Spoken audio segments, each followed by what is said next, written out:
Hello, everyone, and welcome back. I'm Joe with the Fragrance Lounge. I know it's been a while. I've been gone. I've been working on a couple of projects, so hopefully soon you will get a chance to see them when they are released. But to the meantime, I want to give a shout out to a couple of folks on the way, co-workers and friends who kept on pushing me and inspiring me. So I'm gonna give a couple of shout outs to Kendrick, Brandon, Johnny, Crystal, Tangela, Jacob, Shondell, and friends of mine. So I want to thank you all for that. But hopefully those projects will be coming out pretty sooner than later, and you will see them soon. But I am back. Joe with the Fragrance Lounge, we're back.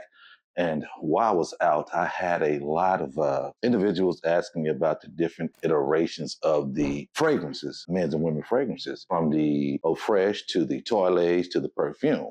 That was like, Joe, which one lasts longer? Which one is the strongest? And so forth. So today we're going to get into Fragrance 101, which means we're going to talk about these different concentrations of these fragrances here. So we're going to start to let you know there's 5 iterations of the concentrations. We have starting at the Eau Fraiche, which is the lighter version of the perfume. The Eau Fraiche basically has 1 to 2% of the oil concentration, which makes it a very lighter scent that you also find in a lot of aftershaves and so forth. Then you go to the Eau de Cologne, or you may see on the bottle it says EDC, which is again stands for Eau de Cologne. It has a little bit higher of the fragrance oil, but it has like 2 to 3% of the actual fragrance oil, so it's a lighter scent. And so again, the Eau Fraiche is more meant for light. It's close to the aftershave as well. Very light scent. It's not heavy at all. Mostly fresh. You may get sometimes 2 hours out of it, possibly 3 because it's a lighter scent. You get from the Eau Fraiche to the cologne, very light scent, so you don't get much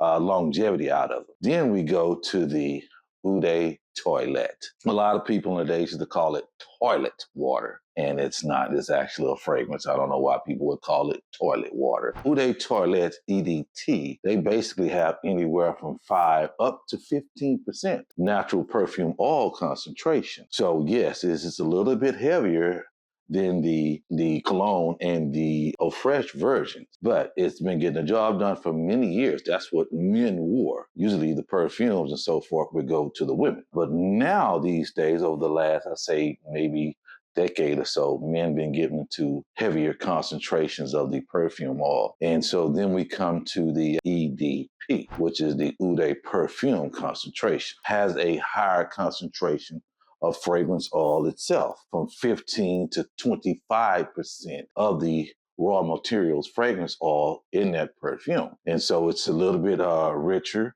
and so forth, a little bit heavier. So then from there, we go to the perfume. Then you will also see some people say the extrait to perfume, which is a concentration too, which also it can be where from 20 to 30% of the raw materials of the perfume oils. And in some cases, they done went up to 40, even 50%. But in addition, you guys wanted to know, does the perfumes last as long as the longer lasting? In some cases, that may be true because they're higher concentration of oils and they are meant to last long, richer, and leave a longer sillage. And the sillage, when you leave that room, when you go by somebody, that breeze they get is your sillage. Projection means when it sits up off you. So if I'm sitting in the room, how wide does the fragrance expand? How wide does the fragrance project? 2 feet, 3 feet, 5 feet?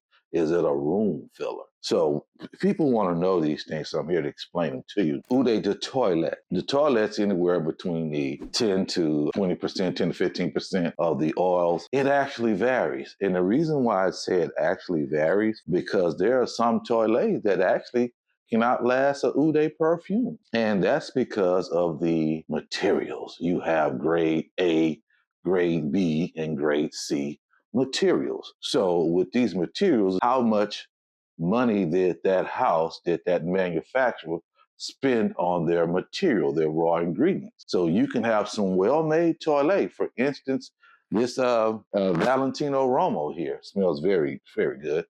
It's in a toilet. And a lot of people, that's a new, born in Rome. Everybody's getting that born in Rome vibe and so forth. But it smells pretty good, but that's an EDT.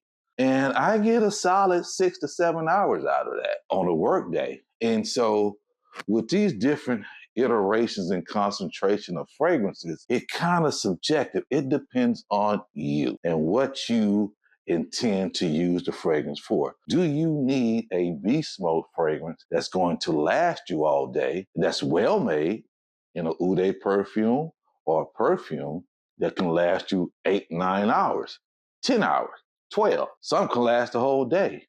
Do you need that depending on your lifestyle? For instance, I have beast mode fragrances. I have luxury fragrance that's can get pretty expensive and pretty up there. And I have some in the inexpensive as well. Let's say I'm going out, me and the missus, we may be going out to the movies and so forth. Well, I don't need that beast mode fragrance for that. I need something to last a minimum of 3 hours. So that's where the concentration comes in at hand. Now, it doesn't mean that because something lasts 4 hours, 4 to 5 hours, doesn't mean it has not been done with some good materials, some good resources. So you have to understand that as well. So you're not getting longevity because they don't want to smell like cherries all day. But again, that's subjective. I may want to take a lighter fragrance like Versace Fresh. That's been out for the last 10 or 15 years. A light, fresh, very good fragrance or whatever. I wish they would have did that in a higher concentration. But however, that fragrance is very light. And if I'm going out to have brunch or lunch or with someone or meet up on a date with my wife, I just want to feel light and different. So I don't have to have a beast mode fragrance for 8 hours. Now, if I'm at work at one time, it's fine because I go to work, I get up in the morning. Yeah, 8-hour fragrance, yeah, that's cool, that's fine.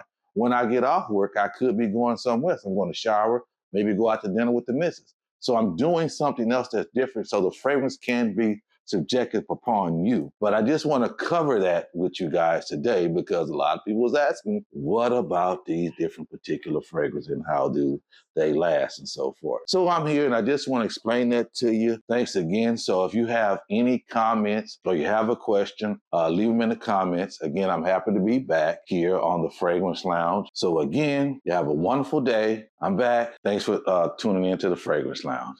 I'll see you next time.